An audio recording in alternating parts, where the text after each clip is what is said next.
اتنے زور سے شاید ماضی میں نے کبھی نہیں کہا جس زور سے اس مرتبہ اپنے احباب سے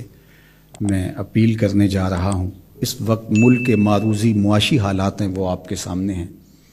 تو گزشتہ 4-5 ماہ سے حالات کچھ ایسے ہی ہیں کہ جو اخراجات ہیں وہ تو اسی طرح سے بلکہ مہنگائی کی وجہ سے زیادہ ہو گئے، لیکن جو وسائل ہیں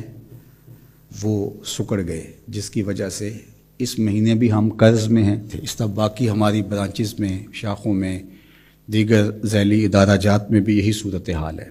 لاہور کا ادارہ بھی مقروض ہے اور ہم بھی مقروض ہیں، اور اس کے علاوہ جو کام تعمیراتی ہو رہے ہیں اس وقت جو بلڈنگ میٹیریل کا ریٹ ہو گیا ہے وہ آپ کے سامنے ہے۔ ہمارے ساتھ اس موقع پہ ضرور شامل ہوں تاکہ ہمارے جو جاری شدہ منصوبہ جات ہیں ان میں تعطل پیدا نہ ہو، کیونکہ اس وقت اگر کام روک دیا جائے تو اس کی کاسٹ اور زیادہ بڑھ جاتی ہے۔ وہ ہاسٹل بن رہا ہے خواتین کا اور طلبہ ہاسٹل بن رہا ہے،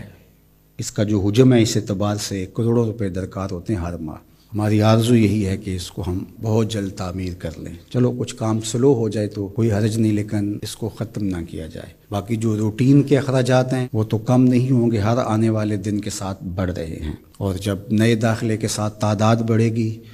تو پھر آپ اندازہ کر سکتے ہیں کہ اخراجات کتنے بڑھتے ہیں۔ ہر سال ایسا ہی ہوتا ہے کہ ہم سال کا ایک ہدف متعین کرتے ہیں کہ اتنے وسائل ہوں تو اس سال ہم یہ کریں گے،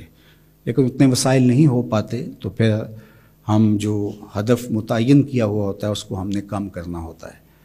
لیکن اس سال آرزو یہ ہے کہ ایسے رجال کار، ایسے افراد، ایسے لوگ مل جائیں جو ہمارے ساتھ اس طرح کھڑے ہوں کہ ہم کم از کم ان 1-2 سالوں کے اندر اپنی تعمیری ضروریات کو اور باقی ضروریات کو جو ہے وہ پورا کر لیں۔ چونکہ یہ اہم ترین وقت ہے ادارۃ المصطفیٰ کے لیے، جس تیزی کے ساتھ طلباء کا رجحان ہے اور جس طرح سے تربیتی نظم ہے اللہ کے فضل سے، دینی اور عصری تعلیم کا جس طرح